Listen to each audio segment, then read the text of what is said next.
कोई नहीं, डांस गाना चल रहा है, प्रेस वाले हाय हाय हाय कर रहे हैं। राहुल जी का ये भाव क्यों बना कि डांस हो रहा है, नाच गाना चल रहा है? ऐसा तो गाना बज नहीं रहा था मैं हूं डिस्को डांसर, ऐसा तो नहीं है। ये नहीं बज रहा था चिकनी चमेली, न लैला ओ लैला बज रहा था। राहुल जी ने एक वक्तव्य और दिया था, उनने कहा जैसे मंदिरों में जाइए तो जो मूर्तियां हैं ना पावरलेस यूजलेस, वैसे एमपी हो गए। और प्रियंका जी कहती कि मेरे भाई ने वेद शास्त्र पुराण निगमागम आगम सब पढ़ा। कौन सी किताब ले आए थे भैया? गलत ले आए थे, उसके ऊपर जिल्द में नाम ऐसा शिव पुराण लिखा हो, नीचे कोई और स्टोरी हो। नहीं इसी बात को बोलेगा क्या? कोई बोलेगा क्या? आपकी हिम्मत कैसे हुई कहने के लिए कि मूर्तियां यूजलेस है, पावरलेस है? हमारे वोट से चुन के जाने वाली सरकार ने राम को काल्पनिक घोषित कैसे कर दिया?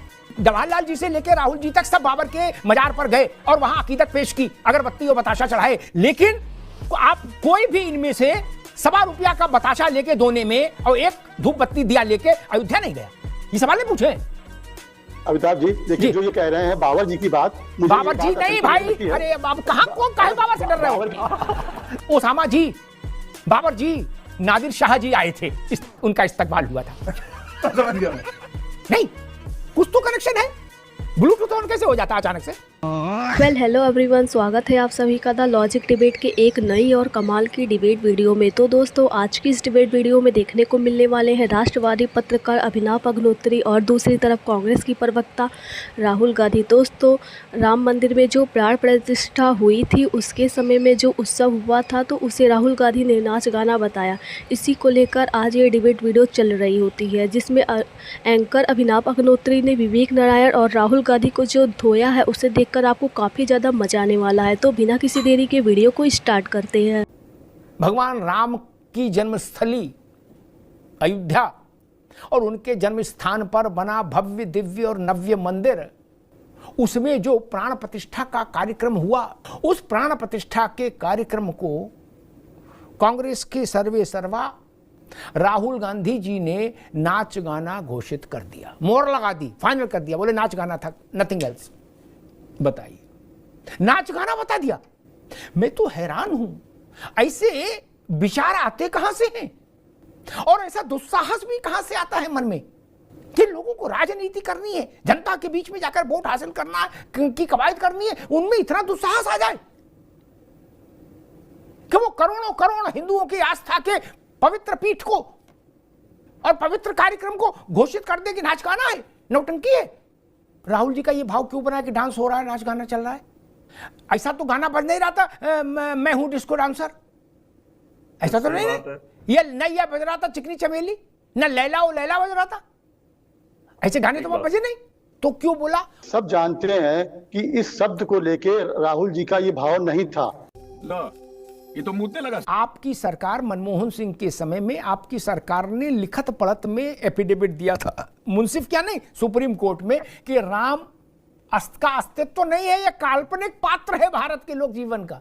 ये आपकी सरकार ने दिया था और आप कह रहे हो कि राम हमारे कण में है। नहीं, कोई सोच नहीं सकता उनके अपमान करने की। अमिताभ जी, कोर्ट में जब केस होता है तो हर अपना पार्टी अपना पक्ष रखती है। अरे भाई तो बाप को बाप नहीं कहेंगे, कोर्ट में केस चलेगा तो उस फैसले का सबने सम्मान किया। अरे भाई बाप को, दादा एक मिनट, बाप को चिंटू बोल देंगे कोर्ट में एफिडेविट देके, बोले नहीं हमारा चिंटू है।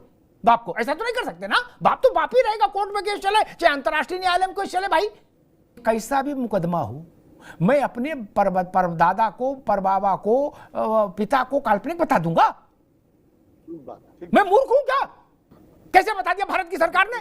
हमारे वोट से चुन के जाने वाली सरकार ने राम को काल्पनिक घोषित कैसे कर दिया? कुछ लोग मंत्रोच्चार को ही डांस समझ लें तो क्या करो?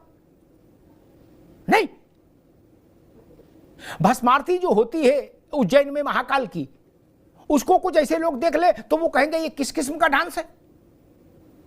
उसमें तो पूरी देह हिलती है जब महादेव पर भस्म डाली जाती है। तो ऐसा प्रयोग मैं समझना ही चाह रहा हूं कि केवल हिंदुत्व के साथ ही क्यों होता है ये ऐसा प्रयोग। अगर आपको करने का साहस है तो फिर दुनिया के और बड़े धर्म हैं, एक बार उन पर भी कुछ नजर इनायत हो। बात तो सही है। Right from Pandit ji to Rahul ji, हर पीढ़ी बाबर के मजार पर गई। क्यों? गांधी परिवार का ऐसा क्या राग है, ऐसा क्या अपनत्व है, अपनापा है बाबर के साथ? पंडित जी भी अयोध्या नहीं गए, इंदिरा जी भी रामलला के दर्शन करने नहीं गए, राजीव जी फैजाबाद तक गए, रामलला के दर्शन नहीं किए, राहुल जी तो कर गए नहीं, सोनिया जी नहीं, लेकिन बाबर के यहाँ गए। देखिए राम जी जिनके ऊपर आप बात आज हो रही है, तो राम जी के लिए जो राहुल जी की बात आप शब्द कह रहे हैं, हो सकता है उनके शब्द कहना कुछ चाह रहे हो, कह कुछ और गए हो, लेकिन उनका आशय नाच गाने से ये था कि वहां पे राम जी के चरित्र के अनुसार वहां पे आम आदमी की जो मौजूदगी होनी चाहिए थी वो नहीं थी। ये उनका आशय था कि हम लोकतंत्र में हैं। नहीं लोकतंत्र, विवेक जी वो लोकतंत्र से बड़ी बात कह रहे हैं। वो जो दूसरा तंत्र बता रहे हैं कि जवाहरलाल जी से लेकर राहुल जी तक सब बाबर के मजार पर गए और वहां अकीदत पेश की, अगरबत्ती और बताशा चढ़ाए, लेकिन आप कोई भी इनमें से ₹1.25 का बताशा लेके दोने में और एक धूप बत्ती दिया लेके अयोध्या नहीं गया। ये सवाल नहीं पूछे अमिताभ जी। देखिए जो ये कह रहे हैं बाबर जी की बात, बाबर जी नहीं भाई, अरे अब कहां कौन काहे बाबर से डर रहे हो? अब यही है, अब आप कह रहे हो कि जबान फिसल जाती है और मैं कहता हूं मन का भाव है। ओसामा जी, बाबर जी नहीं, कुछ तो कनेक्शन है। ब्लूटूथ ऑन कैसे हो जाता है अचानक से? देश में किसी से पूछे बाबर कहेगा, वो बाबर जी क्यों कहेगा? दिग्विजय जी से पूछा तो उन्होंने कहा कि ओसामा जी। बताइए, ये संकट है मित्र। अब इस बात का आपको होता है तो ये हमारी संस्कृति की हिस्सा है। नहीं ऐसा भी संस्कार है नहीं। मैं भैया विवेक जी आपका मैं सम्मान करता हूं, लेकिन हम ऐसी संस्कृति को चिमटे से भी नहीं छुएंगे। क्या घूरे में डालो ऐसी संस्कृति को जो कल को ये कहे नादिर शाह जी आए थे, उनका इस्तकबाल हुआ था, खिलजी जी आए थे, ना जी ना, औरंगजेब जी ना जी ना, हम नहीं कर सकते। जिन्होंने भारत की आत्मा पर घाव दिए, हम उस संस्कृति के नाम पर उनको जी बोलेंगे और अपने साधु संतों से तू तड़ाक करेंगे, अपने धार्मिक प्रतीकों का अवहेलना करेंगे। क्या बात है सर, क्या बात है सर। अयोध्या में अवधेश जी जीते, अब तो अयोध्या लोकसभा सीट नहीं कोई, फैजाबाद, लेकिन चलो आपने अयोध्या कहना शुरू किया।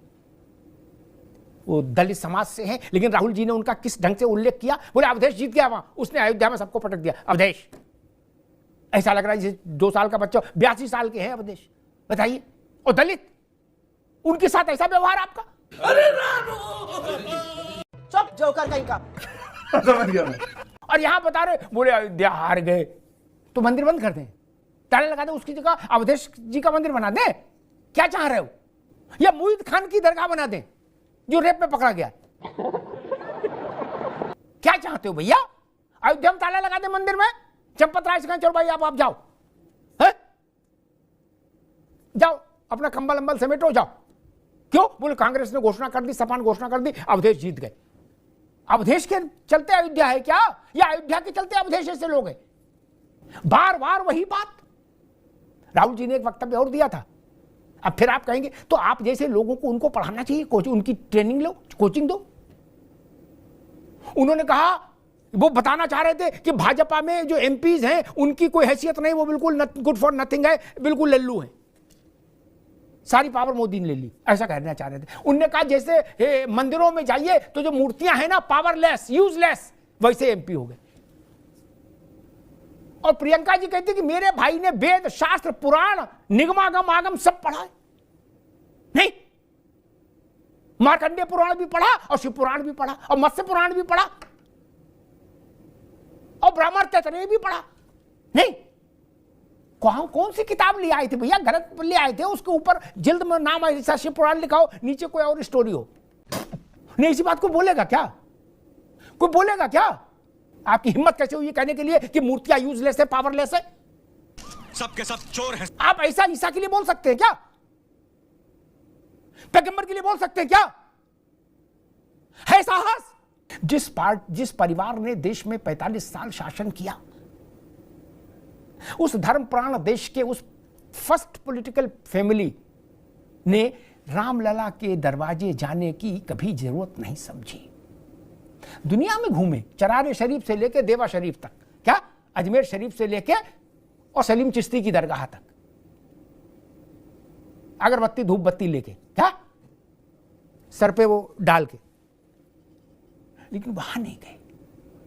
कोई संकट था रामलला के दर्शन करने में? अरविंद जी ने मूर्तियों का प्रसंग छेड़ा। मैं कह रहा हूं छोड़ो मूर्ति, जब प्रकट हुई तब हुई, छोड़ दो। जब मूर्ति नहीं भी प्रकट हुई थी तब भी अयोध्या तो राम का ही जन्म स्थान था मेरे भाई। कोई मूर्ति के बाद से अयोध्या राम का जन्म स्थान हुआ नहीं ना। तो नेहरू जी क्यों नहीं गए? और जब मूर्तियां वहां प्रगटी तब तो नेहरू जी उसके बाद काफी समय तक प्रधानमंत्री रहे। उनको कौन सा अपने पैसे से रेलवे की टिकट करानी थी या बस की टिकट लेनी थी? नहीं, अरे वायुयान में बैठना था, जाते हुआ व्यवस्था हो जाती। क्या प्रियंका जी, सोनिया जी, राहुल जी, राजीव जी, इंदिरा जी, इनके साथ कोई इस बात की समस्या थी? बोले यार अयोध्या कैसे जाए, पॉकेट मनी नहीं, ऐसा तो था नहीं। क्या जब आपको न्योता मिला तब क्यों नहीं गए?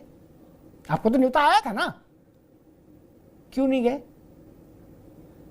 तो आपने कहा नहीं, हम अपनी तारीख तय करेंगे। ये युद्ध के लिए कहा जाता है कि समय भी हमारा होगा, तारीख भी हमारी होगी, मैदान भी हमारा होगा। ये प्रभुदर्शन के लिए नहीं कहा जाता ये टोन ना। दोस्तों वीडियो यहाँ तक देखा है तो वीडियो ज़रूर पसंद आई होगी। तो दोस्तों हमारे चैनल को सब्सक्राइब और वीडियो को लाइक ज़रूर करें। तब तक के लिए राधे राधे।